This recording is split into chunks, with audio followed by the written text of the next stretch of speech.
Mother India यानी भारतीय नारी।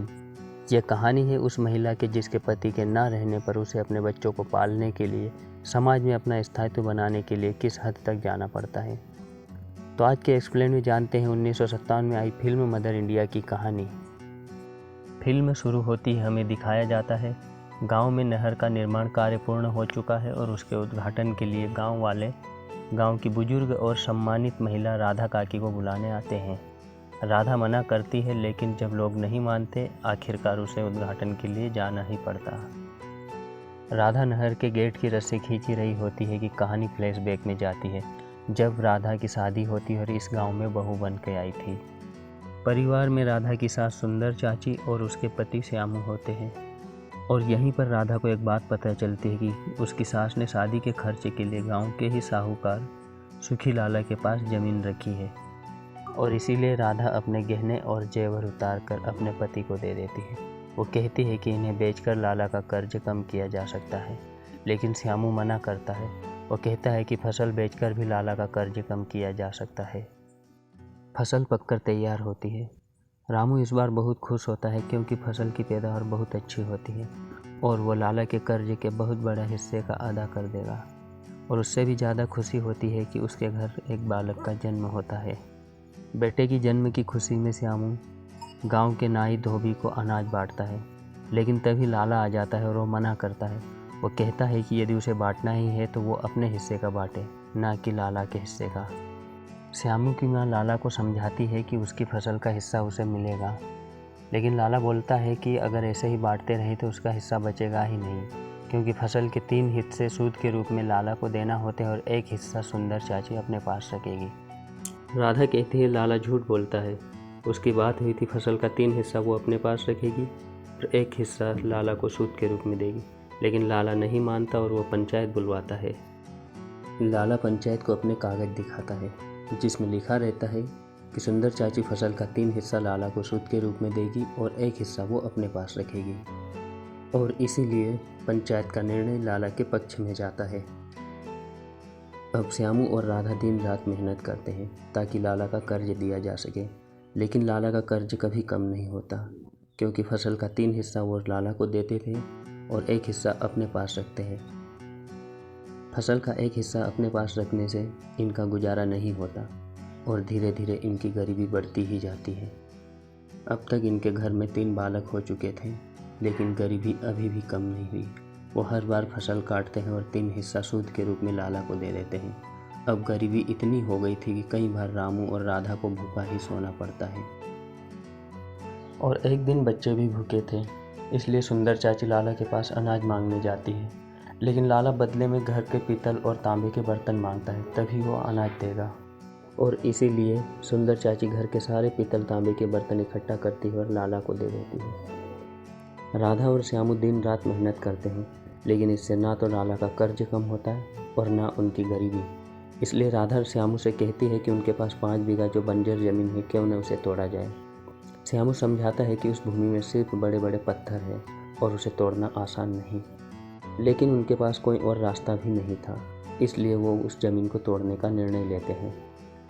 अब वो दोनों खेत तोड़ने लगते हैं, लेकिन इस खेत में बहुत बड़े बड़े पत्थर होते हैं जिन्हें हाथ से हटाना मुश्किल होता है, इसलिए वो बैलों का सहारा लेते हैं। लेकिन तभी एक दिन पत्थर खींचते समय उनका एक बैल मर जाता है।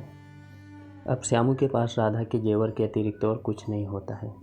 वो राधा के जेवरों में से एक कंगन उसे पहना देता है और बाकी सब लाला के घर रखाता है और 100 रुपये लेकर एक बैल खरीद के लाता है। लेकिन एक दिन पत्थर हटाते समय श्यामू के दोनों हाथ पत्थर के नीचे दब जाते हैं और वो अपंग हो जाता है, और इसी का फ़ायदा उठाकर लाला उससे दोनों बैल छीन ले जाता है।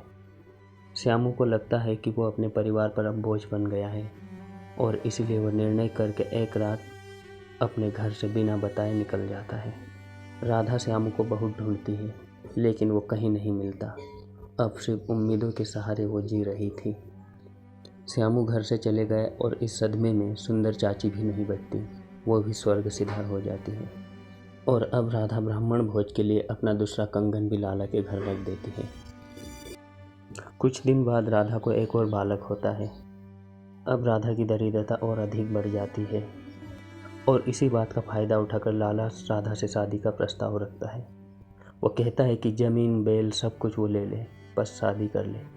लेकिन राधा गरीबी में जी सकती है लेकिन लाज नहीं दे सकती। राधा जैसे तैसे अपने बच्चों का पालन करती है और खेत में फसल बोती है। इस बार फसल बहुत अच्छी होती है। कुछ दिन बाद फसल कटने वाली होती है। राधा अपने चारों बेटों के साथ खेत में होती है, तभी अचानक बरसात शुरू हो जाती है। बारिश रुकने का नाम ही नहीं ले रही थी। तभी ये अपने घर के लिए निकलते हैं, लेकिन रास्ते में नाले में बाढ़ आ जाती है, जिससे राधा के 3 नंबर का बालक बह जाता है। बरसात इतनी ज़्यादा होती है कि राधा के घर में भी बहुत पानी घुस जाता है और घर में खाने पीने की जितनी भी चीज़ें थी सब गीली हो जाती है। भूख प्यास के कारण राधा का सबसे छोटा बेटा भी मर जाता है। जब बरसात थमती है तो लाला फिर से शादी का प्रस्ताव लेकर आ जाता है, लेकिन राधा अनुत्तर होती है, इसलिए वो वहाँ से चले जाता है। कुछ देर बाद देखते हैं कि भूख प्यास के कारण उसका दूसरा बेटा बिरजू भी बेहोश हो जाता है। इन विषम परिस्थितियों से लड़ते लड़ते राधा अपने 2 बेटे खो चुकी थी और अब वो ऐसा नहीं होने देगी। इसलिए राधा लाला के घर जाती है। वो कहती है कि उसे जो चाहिए वो ले ले, लेकिन उसके बेटे को बचा ले। राधा अपना मंगलसूत्र तोड़कर फेंक देती है, लेकिन वो सामने रखे छोटे से मंदिर पर गिरता है।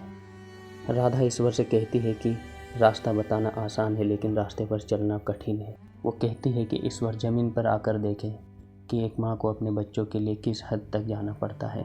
लाला वहाँ से मंदिर हटाता है, लेकिन राधा ऐसा नहीं करने देती। वो कहती है कि ईश्वर को भी एक स्त्री का जीवन देखने दे। लेकिन तभी मंगलसूत्र राधा के हाथ में आ जाता है और अब राधा को लगता है कि ईश्वर ने उसे संदेश दिया है कि श्यामू वापस आएगा, और वो लाला को छोड़कर वापस चले जाती। राधा वापस आती है और अपने बच्चों को संभालती है। अतिवृष्टि के कारण गांव की सभी फसलें नष्ट हो चुकी थी और गांव वाले गांव छोड़कर जा रहे थे, लेकिन राधा नहीं जाती। राधा का निर्णय देखकर गांव वाले भी अपना निर्णय बदल लेते हैं और वो भी रुक जाते हैं और सब मिलकर अब खेत में काम करने लगते हैं। अब कहानी 20 साल आगे जाती है। राधा के दोनों बेटे श्यामू और बिरजू बड़े हो चुके थे। फसल इस बार भी बहुत अच्छी होती है और लाला फिर से अपना 3 हिस्सा लेने आ जाता है, लेकिन बिरजू इस बार उसे नहीं देता है। वो कहता है कि उसे हिसाब दिखाए। तभी लाला उसके लिए हिसाब लेकर आता है, पोथी लेकर आता है, लेकिन बिरजू नहीं पढ़ पाता और इसीलिए बिरजू मास्टर की बेटी के पास जाता है। वो कहता है कि उसे इतना पढ़ा दे कि सिर्फ लाला की पोथी पढ़ सके, लेकिन अब बहुत देर हो चुकी थी। एक दिन बिरजू लाला के घर से वो कंगन चुरा लाता है जो उसकी माँ के थे, लेकिन तभी पीछे से लाला आ जाता है। वो कहता है कि वो बिरजू पर पुलिस केस करेगा।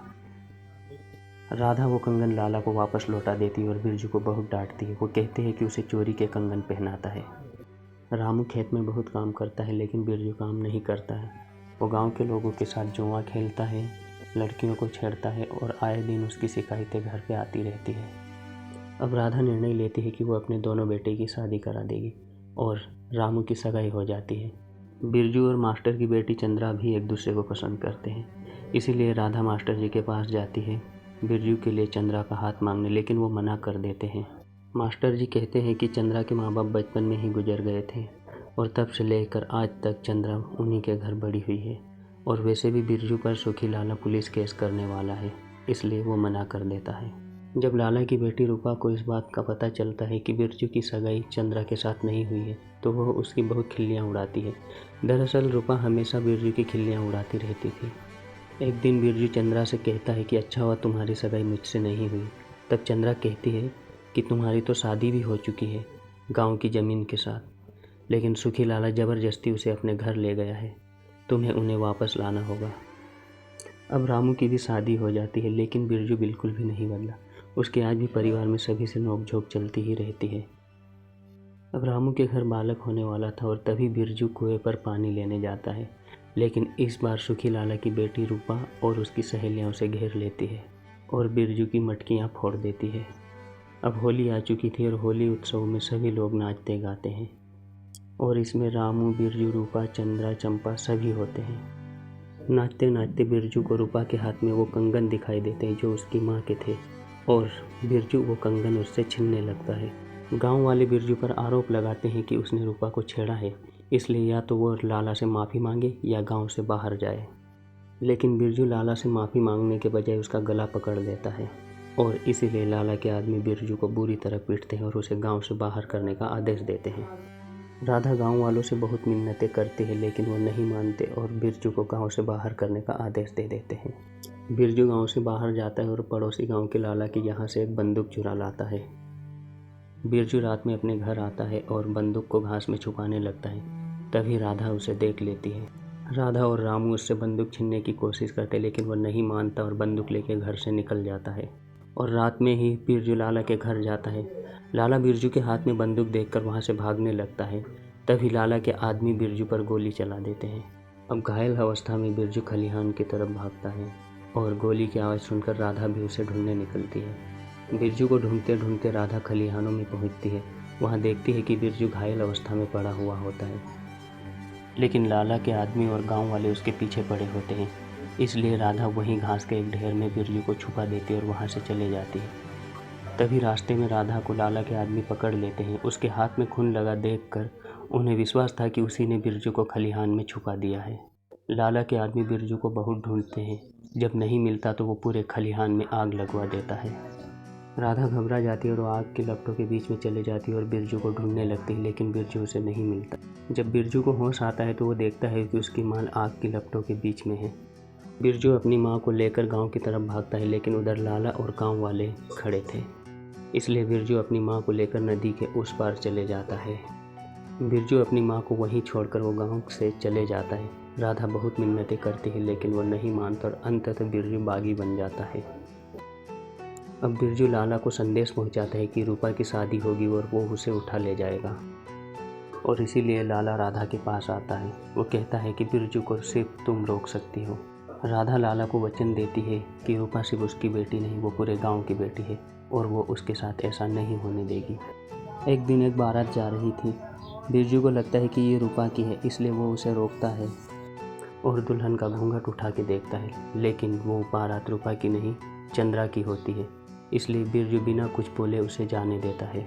आज राधा की बेटी के लगन होने वाले थे और इसीलिए वचनबद्ध राधा गांव के बाहर बिरजू को रोकने के लिए चले जाती है। अब बिरजू बागी के रूप में गांव में आता है, लेकिन गांव के बाहर उसकी माँ राधा मिल जाती है। राधा उसे बहुत रोकती है लेकिन बिरजू नहीं मानता है। वो गांव में चले जाता है। अब वो सीधे लाला के घर जाता है और सबसे पहले अपनी माँ के कंगन लेता है और उसके बाद वो सारे रिकॉर्ड जला देता है जिसमें लाला ने गांव के लोगों की ज़मीन हथिया रखी थी और लाला को मार दिया जाता है।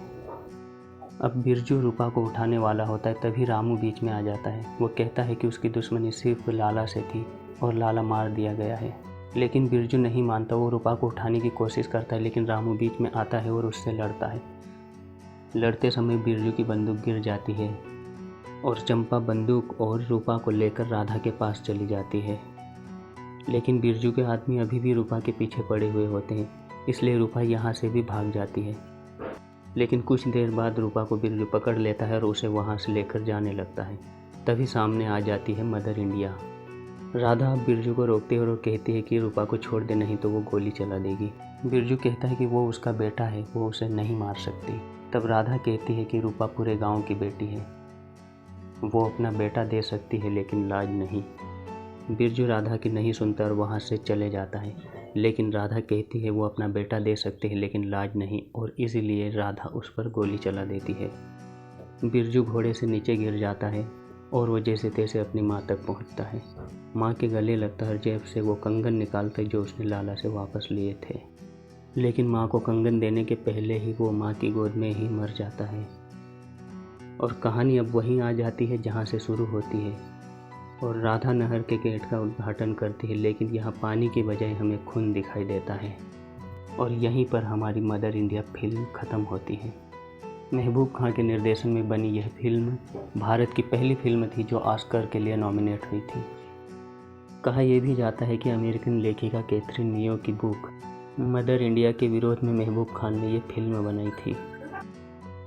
ये कहानी आपको कैसी लगी हमें कमेंट्स में ज़रूर बताइएगा, और यदि हमारा काम आपको पसंद आता है तो वीडियो को लाइक करें और चैनल को सब्सक्राइब करें।